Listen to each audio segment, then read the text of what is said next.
friends, I am Sasi Srivastava and you are watching Sasi sir की class. हम narration का second part लाए हैं। हमने फर्स्ट पार्ट में असर्टिव सेंटेंसेस और कुछ यूनिवर्सल ट्रूथ के बारे में पढ़ा था। आज हम इंट्रोगेटिव सेंटेंसेस और कुछ WH क्वेश्चंस के बारे में पढ़ेंगे। तो चलिए स्टार्ट करते हैं आज की क्लास। सबसे पहले इंट्रोगेटिव सेंटेंस को देखते हैं। इंट्रोगेटिव सेंटेंस में डायरेक्ट स्पीच कुछ इस तरह से होता है। He said to me, "Are you a student?"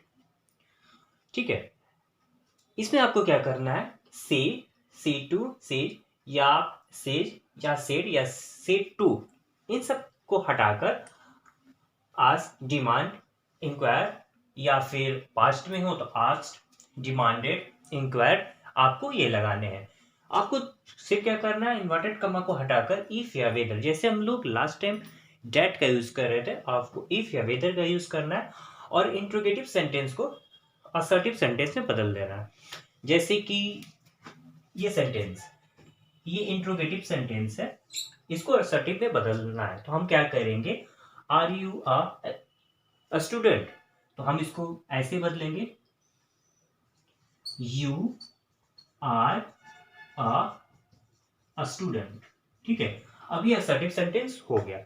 तो चलिए अब इस पर कुछ एग्जांपल्स देके आपको और क्लियर से अच्छे से समझाते हैं। चलिए कुछ एग्जांपल्स देखते हैं।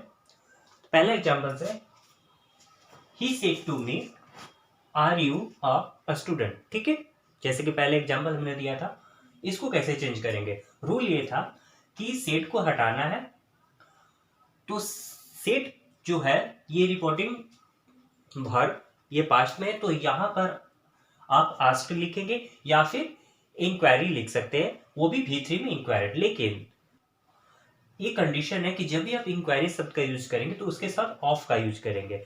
इस सेंटेंस को दो तरीके से बनाया जा सकता है। He asked if I was a student, या फिर he inquired of whether I was a student. If या वेदर दोनों में से कोई आप एक यूज किसी के साथ भी कर सकते हैं, या फिर आप आस्क यूज कीजिए या फिर इंक्वायर्ड ऑफ कीजिए। अब यहाँ पर देखिए, यहाँ पर था यू आर अ स्टूडेंट, इसको मैंने असर्टिव में बदल दिया। इसमें क्या होगा कि इंट्रोगेटिव जो साइन का था वो हट जाएगा।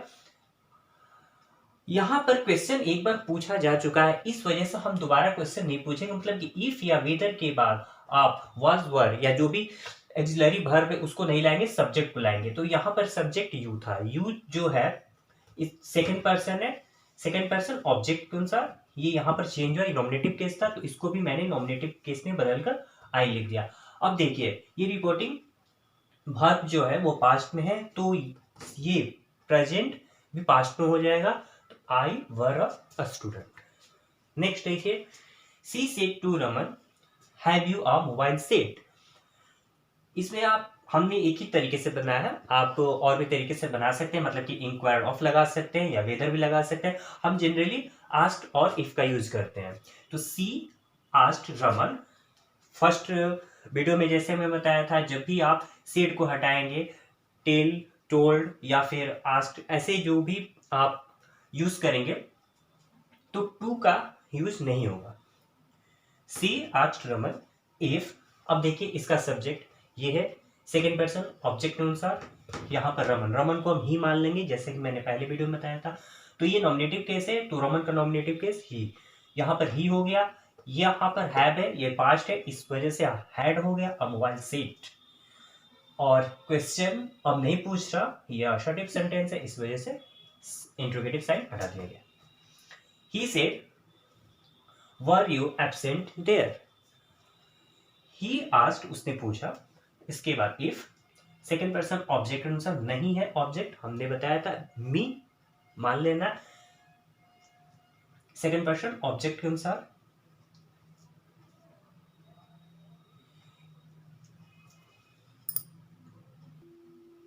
सॉरी एक मिस्टेक हो गया, यहां पर अगर हम मी सिलेक्ट करते हैं तो यहां ही नहीं होगा, ये नॉमिनेटिव केस है। ठीक है, और मी का नॉमिनेटिव केस सॉरी आई होता है। If I had been absent there, देखिए यहाँ पर हैड बीन इसलिए यूज हुआ है कि अगर हम यहाँ हैड यूज करेंगे तो उसके बाद यहाँ V3 देना पड़ेगा, क्योंकि आपको पता है हैड के बाद V3 होता है और मेरे पास ऐसा कोई मेन वर्ब है नहीं। इस वजह से इस सेंटेंस को हैड में लगाया गया है। वर यू एब्सेंट देयर, इसको हम जब भी इस तरह के सेंटेंसेस होगा तो हैड में करके बनाएंगे, ठीक है। नेक्स्ट है Shobhana said to me did you teach my sister. यहाँ पर देखिए शोभना आस्क्ड मी, उसके बाद इफ, यहाँ यू इसका सब्जेक्ट है, इसके अकॉर्डिंग आई, जैसे जस्ट ये हुआ था। अब देखिए ये डिड यूज होता है पास्ट एंड डेफिनेट में, तो पास्ट एंड डेफिनेट चेंज होता है पास्ट परफेक्ट में, तो यहाँ पर हैड हो गया, उसके बाद V3 डॉट माई को हर में बदल दिया गया। ये एडजेक्टिव है तो हर भी एडजेक्टिव, ये फर्स्ट पर्सन था सब्जेक्ट के अनुसार शोभना के अकॉर्डिंग, यहाँ पर her sister. Sneha said to me do you play cricket, Sneha asked me, second person object के अनुसार आई।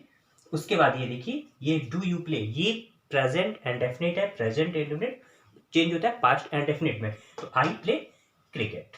तो आशा है ये आपको अच्छे से समझ में आ गई होगी। चलिए अब WH क्वेश्चंस का सॉल्व करते हैं। WH क्वेश्चन का मतलब होता है सेंटेंस में व्हाट, व्हेन, वेयर, हाउ, ये सब रहेंगे। देखिए इसको बनाने का रूल सेम ही है, बस थोड़ा अंतर ये है कि जैसे आप डैट, इफ, वेदर ये यूज कर रहे थे, ये सब यूज नहीं होगा। जो आपका इंट्रोगेटिव वर्ड दिया है वही वर्ड आप यूज करेंगे इफ, डैट, वेदर के जगह पर। इसके अलावा सेम रूल है, सेड के जगह पर आप आस्क का यूज कर सकते हैं। ये एग्जांपल है WH क्वेश्चन का, he said to me when will you return, कुछ ऐसे ही सेंटेंसेस रहेंगे। तो चलिए देखते हैं इसको कैसे बनाया जाता है।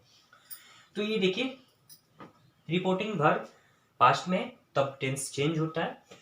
ही आस्क्ड मी, ये सेंटेंस है, वेन है तो हम वेन लिख दे, यहाँ पर इफ डैट यूज नहीं करेंगे। उसके बाद क्या होता था कि आप क्वेश्चन पूछते हैं तो आगे आप क्वेश्चन सब नहीं पूछ सकते, अब इस सेंटेंस को आप असर्टिव सेंटेंस में बना देंगे। तो वेन के बाद हमेशा याद रखना है सब्जेक्ट को लाना है, तो यहाँ पर यू सब्जेक्ट है, यू सेकेंड पर्सन ऑब्जेक्ट के अनुसार नॉमिनेटिव केस, तो इसका नॉमिनेटिव आई। अब देखिए पास्ट था तो विल का पास्ट वुड, उसके बाद return. The teacher said to me how old are you, the teacher asked me how, how यहाँ है तो हाउ लिख दिए, उसके बाद हाउ ओल्ड, उसके बाद सब्जेक्ट आई, उसके बाद आर को पास्ट में चेंज कर दिया गया, आई के according was. He said to me what is your name, he asked me, what है तो व्हाट लिख देंगे, उसके बाद ये सब्जेक्ट योर है, योर एडजेक्टिव है तो सेकेंड पर्सन ऑब्जेक्ट के अनुसार, तो मी का ऑब्जेक्ट मतलब कि मी का एडजेक्टिव माई, तो व्हाट माई नेम, और इज है तो वॉज इसके की पास्ट था।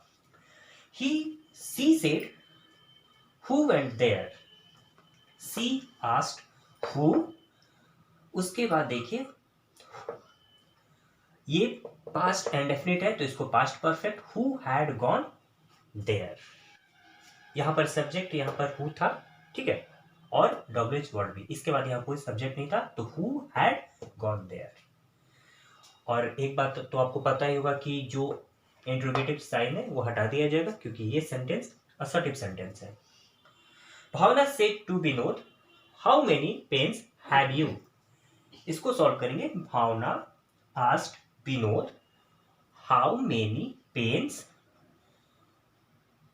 ही हैड, सेकेंड पर्सन ऑब्जेक्ट के अनुसार मतलब कि ही के अकॉर्डिंग, तो ये यहाँ पर नॉमिनेटिव केस में है तो विनोद का नॉमिनेटिव केस ही और हैव को चेंज कर दिया गया हैड में।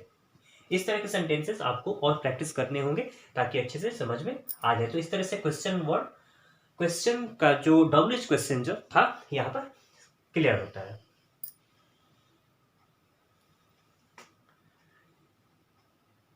आशा है कि आज जो मैंने पढ़ाया इंट्रोगेटिव सेंटेंस और WH क्वेश्चन वो आपको क्लियर हो गया होगा। अगर कोई प्रॉब्लम है, डाउट है तो आप कमेंट बॉक्स में अपना क्वेश्चंस लिख कर सेंड करिएगा, हम उसका रिप्लाई कर देंगे। नरेशन अभी समाप्त नहीं हुआ, नरेशन का भी और वीडियोस हम नेक्स्ट पार्ट में बनाएंगे। इस वीडियो को आप देखिएगा, प्रैक्टिस कीजिएगा, लाइक कीजिएगा, कमेंट कीजिएगा, शेयर करिएगा। हमारी मुलाकात फिर होगी एक नए टॉपिक के साथ, टॉपिक नरेशन ही रहेगा। तब तक के लिए बहुत बहुत धन्यवाद, थैंक यू।